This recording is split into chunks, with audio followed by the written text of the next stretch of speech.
Hi friends, welcome to ഷാമീസ് kitchen. എല്ലാവർക്കും സുഖമാണല്ലോ. ഇന്നത്തെ നമ്മുടെ സ്പെഷ്യൽ എന്ന് പറയുന്നത് വളരെ എളുപ്പത്തിലും വളരെ രുചികരമായിട്ടും തയ്യാറാക്കി എടുക്കാൻ പറ്റുന്ന നല്ലൊരു ചിക്കൻ കറിയുടെ റെസിപ്പിയാണ് കേട്ടോ. പല രീതികളിലും പല രുചികളിലും നമ്മൾ ചിക്കൻ കറി തയ്യാറാക്കാറുണ്ട്. എന്നാൽ ഇതുപോലൊരു ചിക്കൻ കറി നിങ്ങൾ ഒരു തവണ ഒന്ന് തയ്യാറാക്കി നോക്കൂ, നിങ്ങളുടെ ഫേവറേറ്റ് കറികളിൽ ഒന്നായിട്ട് ഇത് മാറും. അപ്പോൾ ഈ വീഡിയോ ഇഷ്ടമായാൽ ഇതൊന്ന് ലൈക്ക് ചെയ്യാനും കൂടെ തന്നെ സബ്സ്ക്രൈബ് ചെയ്യാനും ആ തൊട്ടടുത്ത് കാണുന്ന ബെല്ലൈക്കനിൽ ഓൾ മറക്കാതെ കൂടെ ഒന്ന് പ്രസ് ചെയ്തേക്കണേ. എന്നാൽ ശരി, ഇതെങ്ങനെയാണ് തയ്യാറാക്കുന്നത് വേഗം ഒന്ന് കണ്ടു നോക്കാം. നമ്മുടെ ഈ ചിക്കൻ കറി തയ്യാറാക്കി എടുക്കാനായിട്ട് ഞാനിപ്പോൾ 1 കിലോ അളവിൽ ചിക്കൻ നന്നായിട്ടൊന്ന് കഴുകി വൃത്തിയാക്കി എടുത്തിട്ടുണ്ട്. ഇതിലേക്ക് നമുക്ക് ആദ്യം ചേർത്ത് കൊടുക്കേണ്ടത് ഇതുപോലെ ഒരു 1/2 ടീസ്പൂൺ അളവിൽ മഞ്ഞൾപ്പൊടി എടുത്തിട്ടുണ്ട്, അത് ചേർക്കാവുന്നതാണ്. കൂടെ തന്നെ 2 ടേബിൾ സ്പൂൺ അളവിൽ ഇഞ്ചി വെളുത്തുള്ളി പേസ്റ്റും കൂടി. ഇനി വേണ്ടത് പച്ചമുളകാണ്. 2 പച്ചമുളകും കൂടി ചേർക്കാവുന്നതാണ്, ചെറുതായിട്ട് അരിഞ്ഞിട്ട്. ഇനി വേണ്ടത് കുറച്ച് മല്ലിയിലയും പുതിനയിലയും കൂടിയാണ്. അപ്പോൾ ഇനി നമ്മുടെ കയ്യിൽ പുതിനയില ഇല്ലാന്നുണ്ടെങ്കിൽ നമുക്ക് സ്കിപ്പ് ചെയ്തിട്ട് മല്ലിയില മാത്രം ചേർക്കാവുന്നതാണ്. കൂടെ തന്നെ മീഡിയം സൈസിലെ ഒരു തക്കാളി ചെറുതായിട്ടൊന്ന് അരിഞ്ഞെടുത്തിട്ടുണ്ട്, അതും കൂടി ചേർക്കാം. ഇനി ഒരു 1/2 ടീസ്പൂൺ അളവിൽ നാരങ്ങ നീരും കൂടി നമുക്ക് ആവശ്യമായിട്ടുണ്ട്. പിന്നെ വേണ്ടത് നമുക്ക് തൈരാണ്. ഒരു 1/2 കപ്പ് അളവിൽ തൈര് എടുത്തിട്ടുണ്ട് കേട്ടോ. നല്ല കട്ടി തൈരാണ് എടുത്തിട്ടുള്ളത്. നല്ല പുളിയുള്ള തൈരാണ് നമ്മുടെ കയ്യിലുള്ളതെങ്കിൽ ഒരു 1/4 കപ്പ് അളവിൽ മതിയാവും.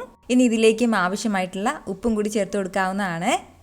ഉപ്പും ചേർത്തിട്ട് കൈ നന്നായിട്ടൊന്ന് വാഷ് ചെയ്തിട്ട് നല്ല രീതിക്ക് തന്നെ ഇതെല്ലാം കൂടി ഒന്ന് യോജിപ്പിച്ചെടുക്കാം. നന്നായിട്ട് തന്നെ ഈ മസാലകൾ കംപ്ലീറ്റ് ആയിട്ട് നമ്മൾ ചിക്കനിലേക്ക് പിടിക്കുന്നത് പോലെ ഒന്ന് മിക്സ് ചെയ്തെടുക്കാവുന്നതാണ്.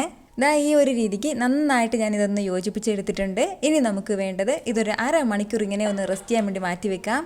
ഇനി വേണ്ടത് ഞാനൊരു കുക്കർ ഒന്ന് അടുപ്പത്തേക്ക് വെച്ചിട്ടുണ്ട്. അതൊന്ന് ചൂടായി വരുന്ന സമയം ഇതിലേക്ക് നമുക്ക് 2.5 ടേബിൾ സ്പൂൺ അളവിൽ എണ്ണ ചേർത്ത് കൊടുക്കാം. നമ്മൾ കുക്കിങ്ങിന് വേണ്ടി ഉപയോഗിക്കുന്ന ഏത് എണ്ണ വേണമെങ്കിലും ചേർക്കാവുന്നതാണ്.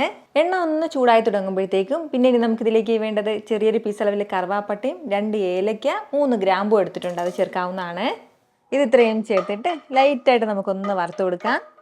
ചെറുതായിട്ട് ഒന്ന് ചൂടായി തുടങ്ങുന്ന സമയം പിന്നെ ഇനി നമുക്ക് വേണ്ടത് ഫ്രൈഡ് ഓണിയൻ ആണ്. അപ്പോൾ 3 സവാള നന്നായിട്ടൊന്ന് വറുത്തെടുത്തിട്ടുള്ളതാണ് കേട്ടോ. 3 സവാളയാണ് എടുത്തിട്ടുള്ളത്. അപ്പോൾ ഇതൊന്ന് മിക്സിയുടെ ജാറിലേക്ക് മാറ്റി നന്നായിട്ടൊന്ന് പൊടിച്ചെടുത്തിട്ട് അതും കൂടി ഇതിലേക്ക് ചേർക്കാം. ഇതിനോടൊപ്പം തന്നെ മസാലപ്പൊടികളും ചേർക്കേണ്ടതായിട്ടുണ്ട്. ഒരു 3 ടേബിൾ സ്പൂൺ അളവിൽ നമുക്ക് മുളക് പൊടി ആവശ്യമായിട്ടുണ്ട്. 2 ടേബിൾ സ്പൂൺ അളവിൽ എരിവുള്ള മുളക് പൊടിയും 1 ടേബിൾ സ്പൂൺ എരിവില്ലാത്ത കശ്മീരി ചില്ലി പൗഡറുമാണ് ചേർക്കുന്നത്. കശ്മീരി ചില്ലി പൗഡർ നമ്മളൊരു കളറിന് വേണ്ടി മാത്രം ചേർക്കുന്നതാണ്. ഇതില്ലാന്നുണ്ടെങ്കിൽ 2 ടേബിൾ സ്പൂൺ അളവിൽ മുളക് പൊടി മാത്രം മതിയാവും. പിന്നെ ഇനി നമുക്ക് ഇതിനോടൊപ്പം വേണ്ടത് ഒരു 2.5 ടേബിൾ സ്പൂൺ അളവിൽ മല്ലിപ്പൊടിയാണ്. കൂടെ തന്നെ ഒരു 3/4 ടേബിൾ സ്പൂൺ അളവിൽ പെരിഞ്ചീരകം പൊടിച്ചതും കൂടി. ഇനി വേണ്ടത് ഗരം മസാല പൊടിച്ചതാണ്, ഒരു 1/2 ടീസ്പൂൺ അളവിൽ അതും കൂടി. അപ്പോൾ ഇത് ഇത്രയും മസാലകളും ചേർത്തിട്ട് നല്ല രീതിക്ക് നമുക്കൊന്ന് വറുത്തെടുക്കാവുന്നതാണ്. മസാല ഇതുപോലെ ഒന്ന് വറുത്തെടുക്കേണ്ടതായിട്ടുണ്ട് കേട്ടോ. മസാലയുടെ ആ ഒരു പച്ചമണമൊക്കെ ഒന്ന് മാറി കിട്ടേണ്ടതായിട്ടുണ്ട്. കുറഞ്ഞ ഫ്ലെയിമിൽ വെച്ചിട്ട് നന്നായിട്ട് നമുക്കൊന്ന് വറുത്തെടുക്കാവുന്നതാണ്. ഫ്ലെയിം ഹൈയിൽ വെക്കരുത്, കുറഞ്ഞ ഫ്ലെയിമിൽ വെച്ചിട്ട് വേണം വറുത്തെടുക്കാനായിട്ട്.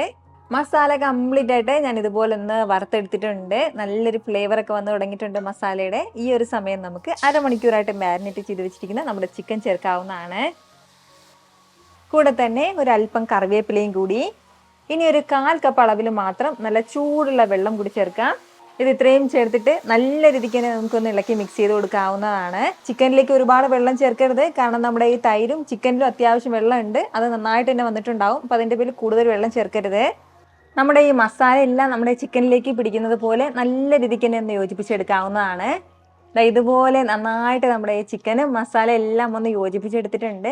ഇത്രയും ആയി കഴിഞ്ഞാൽ പിന്നെ ഒട്ടും തന്നെ സമയം താമസിക്കേണ്ട ആവശ്യമില്ല. നമുക്ക് ഫ്ലെയിം ഒന്ന് മീഡിയത്തിൽ വെച്ചിട്ട് ഇതൊന്ന് അടച്ചു വെച്ച് 2 വിസിൽ വരെ ഒന്ന് വേവിച്ചെടുക്കാവുന്നതാണ്. അത്രയും സമയം കൊണ്ട് നല്ല പെർഫെക്റ്റ് ആയിട്ട് നമ്മുടെ ചിക്കൻ റെഡി ആയിട്ടുണ്ടാവും. എന്നാൽ ശരി, ഇതൊരു മീഡിയം ഫ്ലെയിമിൽ 2 വിസിൽ വരട്ടെ. ഹൈ ഫ്ലെയിമിൽ വെക്കരുത്, മീഡിയം ഫ്ലെയിമിൽ വെച്ചിട്ട് വേണം ഇതൊന്ന് വേവിച്ചെടുക്കാനായിട്ട്. ഇപ്പോൾ ഇതൊരു 2 വിസിൽ വന്നിട്ടുണ്ട്. ഇത് ഇത്രയും തന്നെ മതിയാവും. ഇനി നമുക്ക് ഫ്ലെയിം ഓഫ് ചെയ്ത് കൊടുക്കാവുന്നതാണ്. ഇനി ഇതുടൻ തന്നെ തുറക്കാൻ വേണ്ടി നിൽക്കരുത്. ഇതിലെ കംപ്ലീറ്റ് പ്രഷറും ഇങ്ങനെ ഇരുന്നൊന്ന് പോകട്ടെ, അതിനുശേഷം മാത്രം നമുക്കൊന്ന് തുറന്ന് നോക്കാം. ഇപ്പോൾ ഇതിലെ കംപ്ലീറ്റ് പ്രഷറും പോയിട്ടുണ്ട്. ഇനി നമുക്കൊന്ന് തുറന്ന് നോക്കാവുന്നതാണ്. ഇത്രയേ ഉള്ളൂ, നമ്മുടെ സൂപ്പർ ടേസ്റ്റി ആയിട്ടുള്ള ചിക്കൻ കറി ഇവിടെ റെഡി ആയിട്ടുണ്ട് കേട്ടോ. അപ്പോൾ ഇത്രയും ഗ്രേവിയാണ് നമ്മുടെ ഈ കറിക്കുള്ളത്. ഇതിന് കുറച്ചും കൂടി കുറുകി എടുക്കണം എന്നുണ്ടെങ്കിൽ കുറച്ചും കൂടി വറ്റിച്ചെടുക്കാവുന്നതാണ്. വളരെ രുചികരമായിട്ടുള്ളൊരു ചിക്കൻ കറിയാണ്. ഇതുവരെ ഇതുപോലെ ട്രൈ ചെയ്തിട്ടില്ലാത്ത ഒരു മസ്റ്റായിട്ടൊന്ന് ട്രൈ ചെയ്ത് നോക്കണം. എന്നിട്ട് നിങ്ങളുടെ ഫീഡ്ബാക്ക് എനിക്കൊന്ന് മറക്കാതെ അറിയിച്ചിരിക്കാൻ വേണം. കാരണം നിങ്ങളുടെ ഫീഡ്ബാക്ക് കാണുമ്പോഴായിരിക്കും അത് മറ്റുള്ളവർക്കും തയ്യാറാക്കി നോക്കണം എന്നുള്ളൊരു പ്രചോദനം ഉണ്ടാവുന്നത്. അത്ര എളുപ്പത്തിലും രുചികരമായിട്ടാണല്ലേ നമ്മൾ തയ്യാറാക്കി എടുത്തിട്ടുള്ളത്. അപ്പൊ ഇത് ഇഷ്ടമായാൽ ഇതൊന്ന് ലൈക്ക് ചെയ്യാനും കൂടെ തന്നെ നിങ്ങളുടെ ഫ്രണ്ട്സിനും ഫാമിലിക്കും എല്ലാവർക്കും ഇതൊന്ന് ഷെയർ കൂടി ചെയ്ത് കൊടുത്തേക്കണം. ഇതുപോലുള്ള റെസിപ്പിക്ക് വേണ്ടിയിട്ട് നമ്മുടെ ഷാമീസ് കിച്ചൻ ചാനൽ ഫോളോ ചെയ്യാനും സബ്സ്ക്രൈബ് ചെയ്യാനൊന്നും ആരും മറക്കരുത്. വീണ്ടും നല്ലൊരു ഉഷാറ് വീഡിയോ ആയിട്ട് നാളെ കാണാം. അതുവരേക്ക് എല്ലാവരും ഹാപ്പി ആയിട്ടിരിക്കുക, സന്തോഷമായിട്ടിരിക്കുക, എല്ലാവരും സേഫ് ആയിട്ടിരിക്കണം. Take care friends. ടാറ്റാ.